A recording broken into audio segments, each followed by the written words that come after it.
Slow start, big finish for the Boston Celtics in Washington. The Jays were great, but there are lessons to be learned, and I'm going to tell you what those are right now on the Locked On Celtics podcast. Thanks to Blockbuster brand, it's holiday season, drop Drew in the mix. And 3 from KP, no we not on the Knicks. Flushing competition like Al on Giannis. Juice and Big Deuce, still Beantown's finest. Banner 18 going up in the rafters. Watch the C's game in locked on after. Karalis on the breakdown, clutch like a tip from D. White on the breakdown. John on the mic, documenting domination. Matter pen a back bay, it's all C's nation. Rain and Jays, how it started, raising banners, how we finish. Locked on Celtics pod, home of the winners. Peace. Hey there, welcome back to the Locked On Celtics podcast, right here on the Locked On Podcast Network. It is your team every day. I got you covered every Monday through Friday, plus bonus podcasts like Saturday night after the Celtics play the Pistons. You might be out, but I will be here podcasting for you after that game is over. So make sure you're subscribed wherever you get your podcasts. Watch the show on YouTube. Get into that comment section. Let me know how you're feeling, what you're thinking. I'm John Karalis. I've been covering this Celtics team for about 20 years at this point. I'm doing it as a beat writer for Boston Sports Journal. I'm also doing it as the author of Built Different, which chronicles the Celtics' run to banner 18, which now rests nicely in the rafters at TD Garden. JohnKaralis.com for that book, or on Amazon or wherever you get books. But the signed copy, the signed version, personalized versions on JohnKaralis.com for $30 delivered in the United States. Today's show is brought to you by FanDuel. You can place your first $5 bet. You get $200 in bonus bets at FanDuel, guaranteed. Visit FanDuel.com to get started.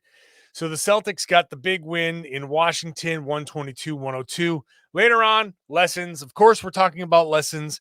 Not a big deal, not a huge thing, but just tucked away in that last game and in this game here, just tucked away a little gentle reminder. Just a little gentle reminder to the guys. I'll talk about that. We'll talk about the bench guys, all of the bigs, all the bench bigs, especially Payton Pritchard. Let's just get to the flow of the game. Let's get to the Jays. Let's get to how this thing started. First of all, slow start. Jordan Poole was incredible for the first few minutes, but he was super high. He was, and credit to Jordan Poole. He was not being like he's being himself in a lot of ways, but he was actually playing hard. He was playing defense. He was actually trying on defense anyway, as much as Jordan Poole can try on defense. But he was out there doing his thing, scored 17 points in the first quarter. But I tweeted it out, he might not score 10 more points the rest of the way. And he didn't. He scored 9 the rest of the way. So things changed a lot after that first quarter. And when you're as hot as he is, he's a streaky guy.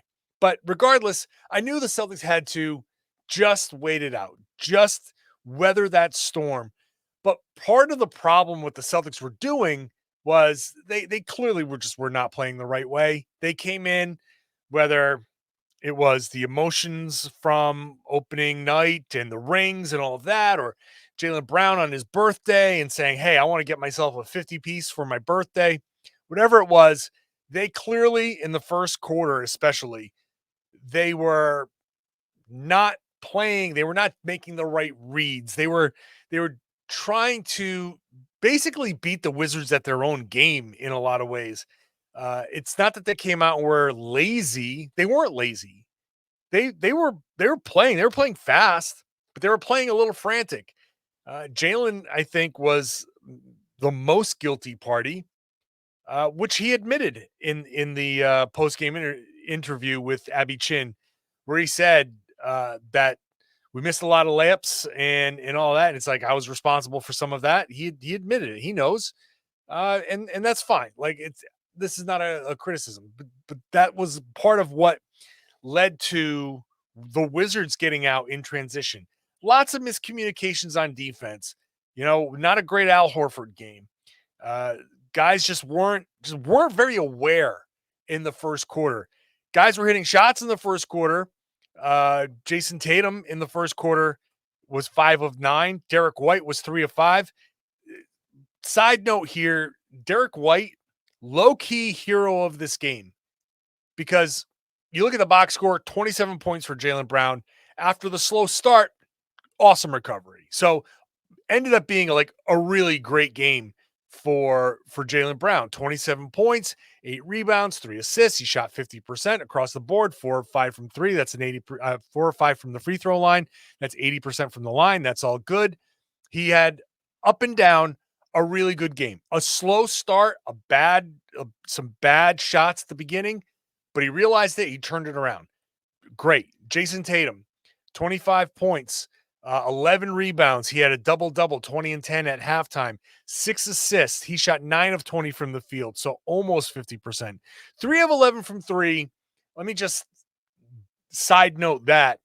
I just hope that he's not falling in love with that pull-up three-pointer, that, high pick and roll, stepping into that pull-up three-pointer. It was great. It was great in game 1. It was good to start game 2. I am okay with a heat check. I felt like he had a couple where he was searching for it. I also don't want to be the guy that falls into the trap of, well, he missed it, so I don't like it. He made it, so I like it. He was hitting some tough ones in the first game, and I wasn't going to get into, man, some of those were really tough shots. He's going to have to be a tough shot maker because it's the NBA. Your star player has to make tough shots. At the same time, I don't want Tatum to fall too much in love with that shot, because there's also opportunity to distribute the ball a little bit more.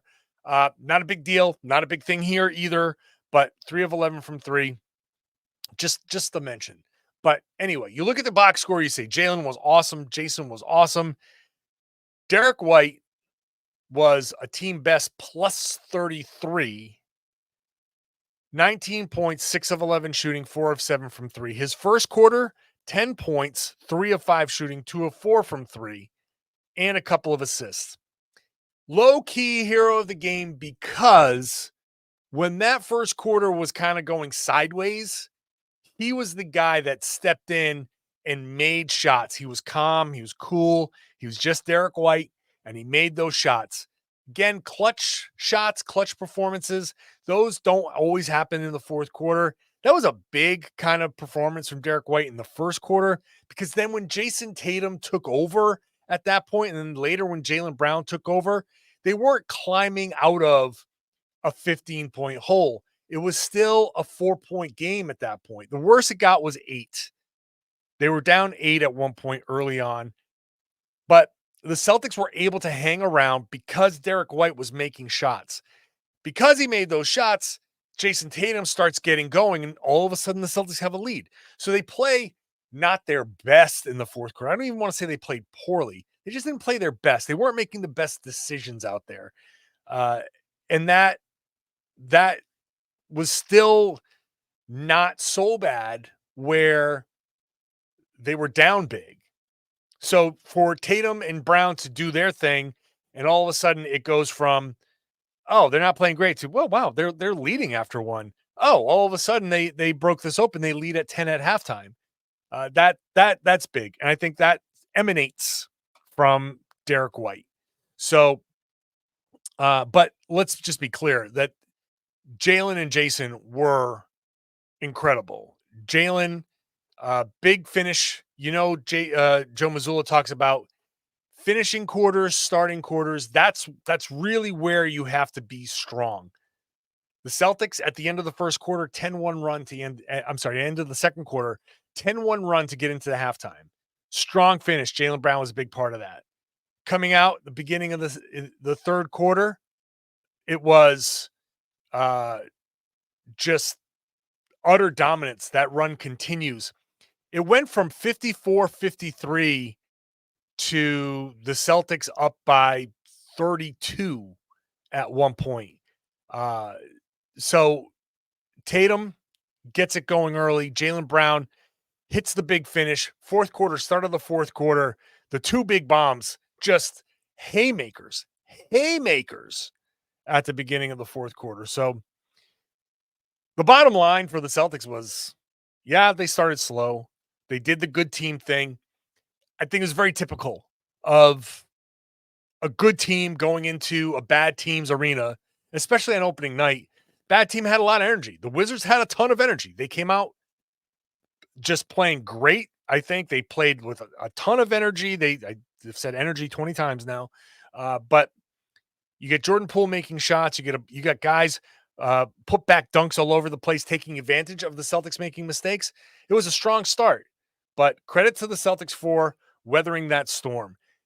Payton Pritchard, big reason, and the bigs were a big reason. I'll talk about those guys when I come back.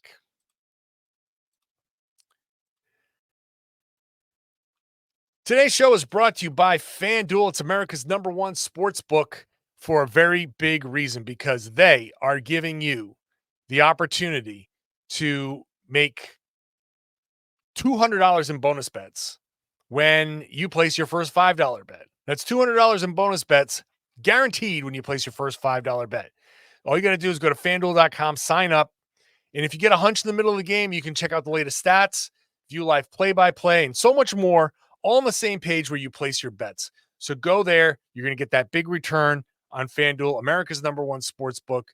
Whatever the over has been for the Celtics, I hope you've been, if you haven't placed a bet yet on FanDuel, maybe make the over on the Celtics point total your first $5 bet, because that's paid off twice.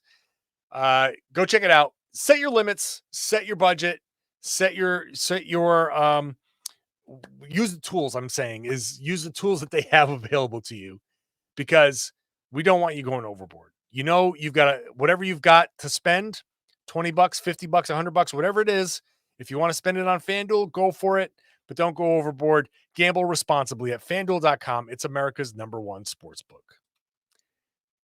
Thank you for making Locked On Celtics your first listen every day. Go check out Locked On Sports Boston. Locked On Sports Boston has Locked On Celtics postcast. If you didn't see postcast right after the game, postcast goes live within 5 to 10 minutes, and you get an immediate post-game reaction. And then you come to me later on for the more in-depth, because after I'm done my writing with Boston Sports Journal, I've talked to the players, I've listened to what they've had to say, and now I can give you a little bit more in-depth stuff here on this podcast. So postcast is on Locked On Sports Boston. This podcast is on the Locked On Celtics YouTube page. Both audio feeds are going to be on the same thing, very clearly marked on the audio. So that's what you're seeing there on the postcast. All right, let's get back to this conversation. Payton Pritchard made up for a tough shooting night by in the opener against the Knicks by shooting 5 of 11 overall, 5 of 10 from 3. Man, it was so close to being 6 of 11 from 3. He hit a three-quarter court shot. He hit that shot, which was amazing. Just the fact, I don't care that it was after the buzzer. I don't care. When you hit it from that far after the buzzer, you should get something, a half a point and a half, whatever it is. But even he was like, oh my God, I can't believe I hit that. I cannot believe that he continues to hit these shots. It's ridiculous.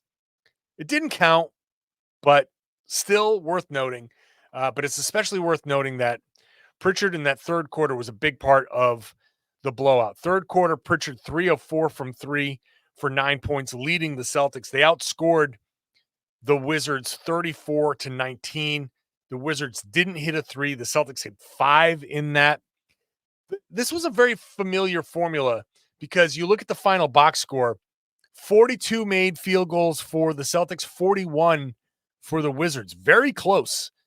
The Celtics got up 90 shots again. They gave up 95. That's the bad part. But the Celtics put up 90 shots again. 90-plus shots for the Celtics, the way they shoot, somebody's going to catch fire. So I like that. 90-plus shots for the Celtics. That should be the goal every night. Get that 90. If you get to 100, big-time bonus. So I like that. And then 45 three-pointers. Nothing outrageous. Not the 61. People losing their mind over 61.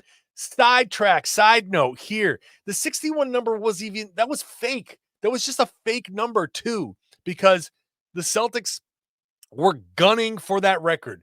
They put up 61 three-pointers. They put up 13 in the last 8.5 minutes. that was not how they would normally finish the game. That was probably like a 55 three-pointer thing. 55 is high, but not like 61. People are like, oh my God. It's like, calm down, folks. Calm down. See, this is like normal. 45 three-pointers. That's kind of a normal range in today's NBA. Great. They hit 17 of them. They shot almost 38%. Beautiful. So, but that's the difference here. One more made field goal for the Celtics, but a 20-point win and a lead that got up to 32 because they hit 17 three-pointers to the Wizards 7. That's 10 more three-pointers. That's 30 points difference from the three-point line. They also had 8 more free throws. The big problem is that they gave up so many second chance points early on, and so many points in the paint because of it. 66 points in the paint. I'm not going to get too worked up about the points in the paint. They gave up a lot to New York, a lot to the Wizards, but it's worth just keeping an eye on, right? It's just, okay. Lots of points in the paint to New York. Okay. Lots of points in the paint to the Wizards. Okay. Didn't hurt them, but not something you want to see. Maybe that's something that changes when Porzingis comes back. You just got to have to deal with it now for the Celtics. And if you give up anything, it's going to be 2-pointers. And if you can continue to shoot and make 3-pointers at this rate, it's not going to matter. Just something to monitor. But anyway, Pritchard was awesome. And the bigs were awesome. Al Horford, not effective in this game necessarily. 20 minutes. He only took 2 shots. He missed them both. He did other things. I mean, it's not like he was a negative. He was a plus 17, but he was a non-factor, generally speaking. He had a couple of defensive miscommunications, but this is the beauty of the Celtics backup big rotation. Luke Kornet came in. He was doing okay. Then they brought in Jonas Valanciunas, and he was overpowering Luke Kornet. So they brought in Neemias Queta, and Queta was a great choice to go like power for power against Valanciunas. And Valanciunas, hit some shots. If Valanciunas coming off the bench and posting people up and being slow and plotting and even hitting those shots, if that's your best offense, you're not going to win a whole lot of games because the Celtics gladly will push the pace after that and hit 3-pointers. So that's not a trade-off you want to make if you're the Wizards. But also, let me amend that statement as I think about it as I'm talking. That is a trade-off you want to make because you don't want to win games if you're the Wizards. You want Cooper Flagg if you're the Wizards. So, yeah, keep dumping it into Jonas Valanciunas. That's a winning strategy. But Queta comes in and does a good job on Valanciunas. And when they need to go smaller, Xavier Tillman comes in. Queta, 5 of 7, 4 offensive rebounds, 7 rebounds total. I thought he played a really good, solid game, making those shots, finishing when he needed to finish. Not perfect, but they don't need him to be. He just comes in and gives them what they need. Tillman, 3 of 4, 2 of 3 from 3. Love those 3-pointers. So now Tillman is 2 of 6 from 3. So that's, I'm not going to do that math. Better than the 0 of 3. I'll put it to you that way. So, but it's an acceptable, 6, 12, 8, 30 something percent, 30 something percent. As long as it's up over 30%, that's great. So obviously small sample size, but you'd rather see them fall than not. And Luke Kornet was solid too. Had one assist, was a nice assist out of the short roll. Did his thing. Nothing crazy, but this is the beauty of the Celtics big man rotation. You get Kornet as your main guy, and if that ever doesn't work, you've got 2 distinctly different but effective guys. Queta comes in for more power and length, maintaining your length, and Tillman comes in for a little bit more switchability, but not really. You're maintaining your power, so you do have these options, and they worked out very, very well. I got a couple of little nitpicky things, and I've got the lessons for the Boston Celtics after this win over the Washington Wizards. That's coming up next. Today's show is brought to you by Prize Picks. You want to play daily fantasy. You want to play it at the best place to get real money sports action. You can win up to 100 times your money on Prize Picks, and all you need is as few as 4 correct picks. So even if one of your players gets hurt, if your player leaves in the first half and doesn't come back, Prize Picks keeps your lineup live. So you want that that feeling of security, like, oh my God, this guy got hurt. Nope, not a problem. They've got flex play, which means you can cash out if your lineup isn't perfect. You can still double your money, even if one of your picks doesn't come in. So you can check that out.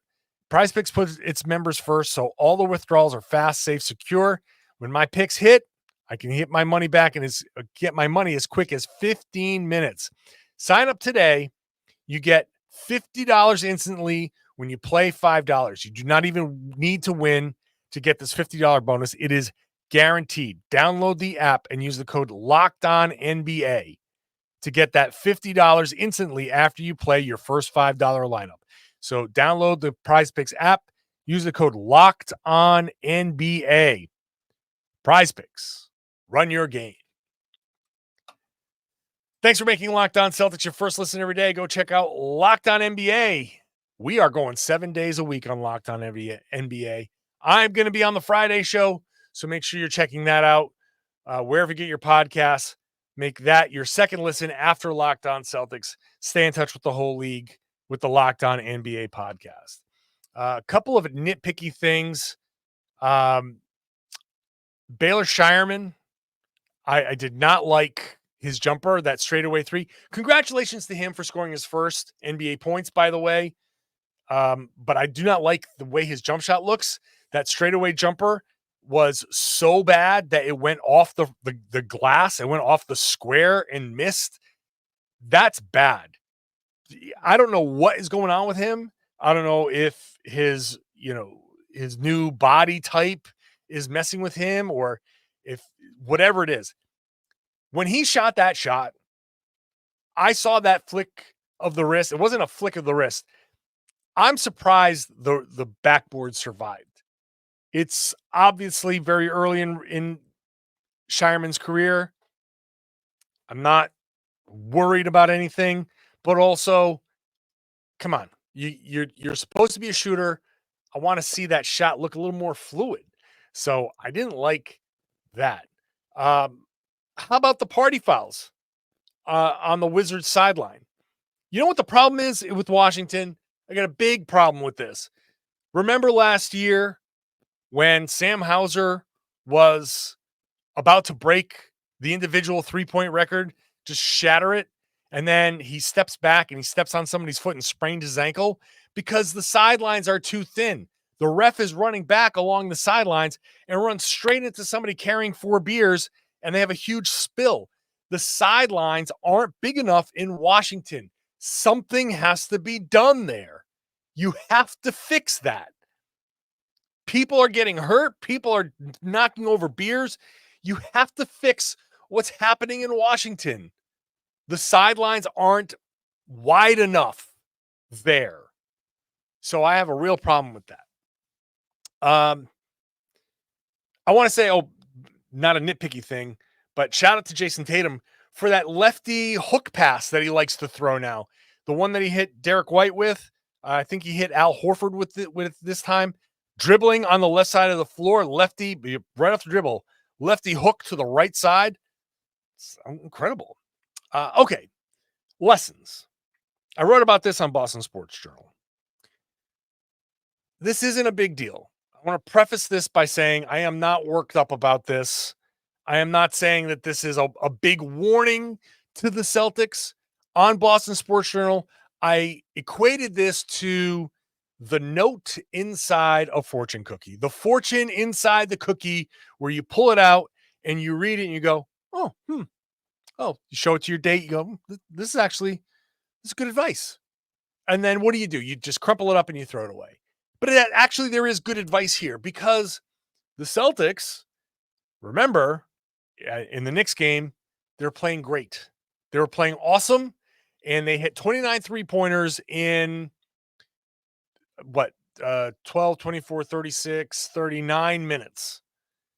They're hitting, actually did the math on this for the piece, 0.74 3-pointers per minute played in that game. So at the pace that they were hitting shots, they had 5, maybe 6 3-pointers left in them that they should have hit at that pace. But they stopped playing the right way. And they started hunting those shots. Jaylen Brown said after the game, we were hunting shots. We got away from our offense and we couldn't hit anything. I said this in that post-game podcast.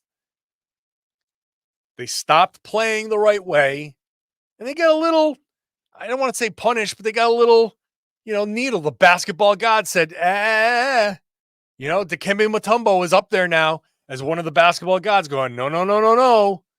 You're not getting the record. No. Finger wag. Because he didn't play the right way. And here they come out in this game. They didn't play the right way. And what happens? You give up 17 points in the first quarter to Jordan Poole. You look all spun around in the first quarter and a half. You look like you're giving up all sorts of rebounds. You're giving up offensive rebounds and put back dunks. And I'm not saying you're getting embarrassed, but all of a sudden people are like, whoa, the Wizards are doing this to the Celtics. You got to play the right way. Jaylen Brown said after the game, told Abby Chin, I mentioned this earlier. Jaylen Brown told Abby Chin, we missed a bunch of layups. Offense flows into defense, and we took bad shots. We missed a lot of layups, and I'm to blame for some of that. Very simple. It's not a big deal because the Celtics were up 35 against the Knicks. They got up 32 against the Wizards after the slow start. It was 54-53 Boston with 3 and change to go in the second quarter, and they end up just romping the Wizards. So this is not a big deal. This is not a, hey, watch it. But it is just like a reminder. It's like a gentle reminder. You're already going to have to fight human nature. You are already in that, you've been presented this opportunity to break the record. You were aware of it and you went for it. You took the bait. You're presented an opportunity to come out and not take an opponent lightly. And maybe you didn't take the opponent lightly, but you also didn't give the opponent the proper respect. And it took a quarter, almost 2 full quarters to get yourself together. And once they did get themselves together, it was fine. And maybe that's worse. Maybe the ability to say, we can flip the switch anytime we want. Maybe that's not what you want for this team. But I'm just saying, it's so convenient. And maybe Joe Mazzulla is happy about this. So convenient for the basketball gods to just tuck neatly into these little blowouts, these opportunities for Joe to be like, hey, buddy, that first quarter, that was on us. That was our fault. That's not just the Wizards getting hot. That wasn't just Jordan Poole catching fire. That was the Celtics taking poor shots on offense, allowing transition, allowing themselves to get cross-matched in transition and get spun around in transition and not know where everybody is and give up easy points. That was Boston's fault for putting themselves in that position. It's just that gentle reminder. Hey, respect your opponents. Human nature is what human nature is. They're going to have these games. They're going to have a game where they play down. That's just going to happen. Not the end of the world. It's not the end of the world. They are going to have those games. They're going to have some tough losses where you're like, geez, I can't believe they lost this game. And they're going to have games where they have mental lapses. It's never going to be perfect. But the reminder is there. You play 2 games and you've won both easily. But the reminder is there that you've already done a couple of things. And as good as you guys are, you're the best team in the NBA. And it seems like easily the best team in the NBA. But when you get away from what you do well, you are beatable. You are vulnerable. You are human. So just keep that in the back of your heads as you proceed. like proceeding to Detroit on Saturday. Another bad team, but a team with players that have given the Celtics a couple of headaches here and there. So let's see how they start that game. Let's see how they play that game. NBA belt on the line. I know I keep forgetting that graphic. It's the bane of my existence. It's my own creation, and I keep forgetting to put it on. This is my lesson from the basketball gods. Remember the belt, because at some point you won't have it anymore, and you'll be like, oh, man, I wish I had the belt. So subscribe to the podcast wherever you get your podcasts. So this is the Friday show. No podcast Friday night into Saturday, but bonus podcast Saturday night into Sunday after the Celtics presumably beat, but maybe not. We'll see what they do against the Detroit Pistons. So make sure you're subscribed wherever you get your podcasts. Watch that show on YouTube. Get into the comment section. I love seeing threads form in the comment section where somebody says something and people have a conversation. It is always, almost always, like 99% respectful. Every once in a while, an opposing person comes in or somebody just wants to be like whatever, but it's probably the most respectful comment section on YouTube. I love the fact that this Celtics family is growing there. So go ahead and join it. Hop in the comment section as well. Obviously, you can subscribe wherever you get your podcasts. I would love it if you shared the podcast and told everybody they should be listening to and watching the Locked On Celtics podcast. Here on the Locked On Podcast Network, it's your team every day.